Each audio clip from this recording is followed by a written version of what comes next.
Hi, welcome to our channel of IGNOU Audiobooks, Indira Gandhi National Open University, School of Social Sciences, SOSS.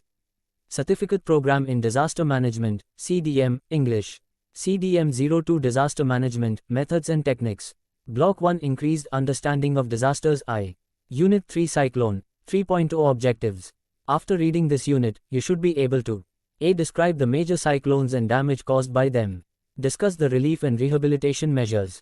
Single quote. Explain the rules regarding financial arrangements to mitigate cyclone disasters, and E. Highlight the lessons learned for further improvement. 3.1 Introduction. There is hardly any year when India is not visited by a severe cyclone, also called cyclonic storm or tropical cyclone.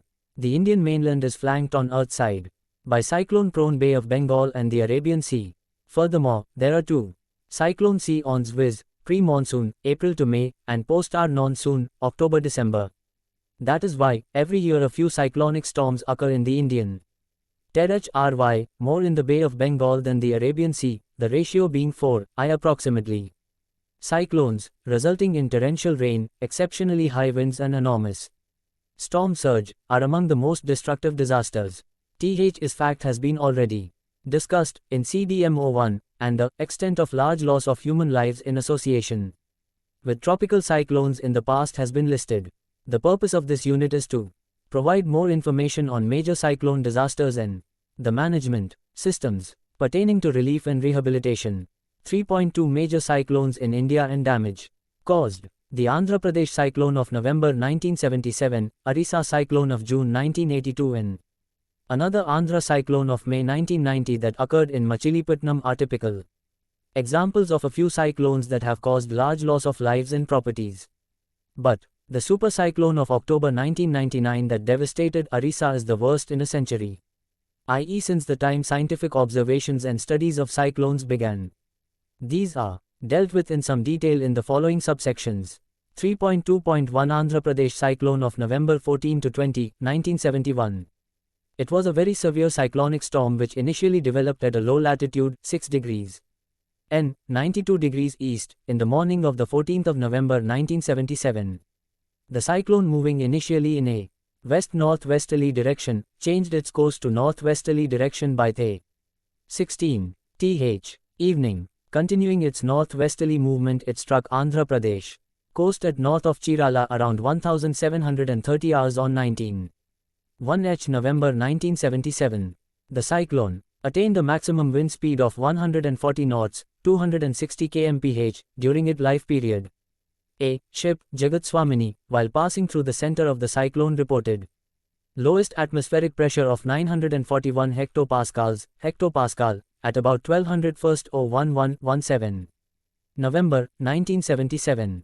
But the storm became more intense later when the central pressure would have been further lower and was estimated as 911 HPA.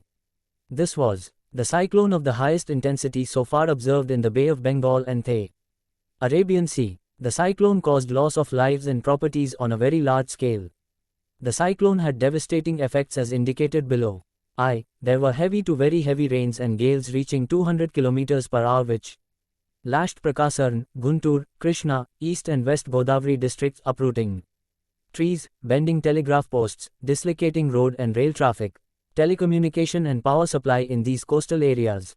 2. The fury of the cyclone can be gauged from the fact that the steel columns of thermal power stations at Vijayawada were sheared off. 3. About 20 villages in Divi Taluka and 8 villages in Kona area of Bandar Taluka, in the Krishna district, were washed away by the storm surge. This is about 500 sq.km of the countryside. 4. All standing crops like paddy, sugarcane, kotori, tobacco and coconut over an extensive area and harvested paddy in these coastal areas were damaged. The losses and damage were finally assessed as population affected, in lakhs, 71. Crop area affected, in lakhs of acres, 36.04. Houses damaged, destroyed 10,10335. Human lives lost 8,543. Missing cattle head lost 230,146. Goats and other livestock lost 344,058. Damage to public utilities, Rs, in crores, 171.66. 3.2.2 Orissa cyclone of JLI-1 to 4, 1982. A very severe cyclonic storm struck the Orissa coast near Paradip on June 4, 1982. The cyclone was associated with wind speed of about 200 kmph and storm surge of 2 to 4 meters height of seawater. The cyclone caused loss of lives and destruction of properties and facilities on a massive scale. The damage caused is indicated below. Population affected 7,323,000. Villages affected 15,536. Area affected 25,000 square kilometers. Deaths 243. Injuries 493. Cattle lost 11,468.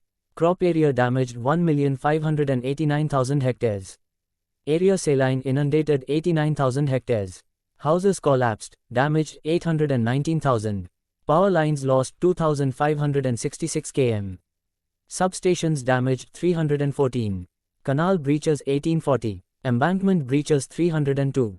Embankment, channels 796. Irrigation projects damaged 2,384. Roads damaged 13,478 kilometers. Public buildings damaged 5,591. Schools destroyed 6,867. Tube wells damaged 2,500. Drinking water wells damaged 1,600. 3.2.3 Machilipatnam cyclone of May 5 to 9, 1990. A very severe cyclonic storm developed in the Bay of Bengal in the first week of May 1990 and crossed Andhra Pradesh coast near the mouth of the river Krishna. On the 9th evening, this was one of the most devastating tropical cyclones in the Bay of Bengal that developed in the month of May in the pre-monsoon season. The cyclone had a maximum wind speed of about 127 knots. A ship, Vishwamohini, reported lowest pressure of 912 hectopascals at 1730 hours of the 8th of May while passing through the center of the cyclone. This is the lowest pressure ever recorded in a cyclone in the North Indian Ocean. The cyclone had generated a storm surge of 5 meters, inundating the coastal areas up to about 20 kilometers inland in Machilipatnam Chalapalli sector of Krishna district. The cyclone of May 1990 possessed a very high destructive potential and caused extensive damage to highways, roads, bridges, power and communication lines, paddy and plantation fields over vast areas of Andhra Pradesh. In spite of good preparedness by the government as well as public, the loss of public and private properties was estimated as 2,300 crore rupees. About 5,160 villages covering a population of 77.8 lakhs were affected by the cyclone. However, the loss of human lives in Andhra Pradesh due to the cyclone was limited to 928. This was because or the timely evacuation of about 6 lakh people from the low-lying areas. The standing crops in 4,500 hectares of land were severely affected and more than 14 lakh houses were either fully or partially damaged. A very heavy rainfall caused flash floods in coastal districts of Andhra Pradesh, resulting in breaches of roads and rails and extensive damages to bridges. 3.2.4 Orissa Super Cyclone of October 25 to 31, 1999. October 1999 was a particularly unfortunate month for the cyclone-prone state of Orissa because it had to face the fury of intense cyclonic storms twice within less than 2 weeks and within 200 kilometers of each other.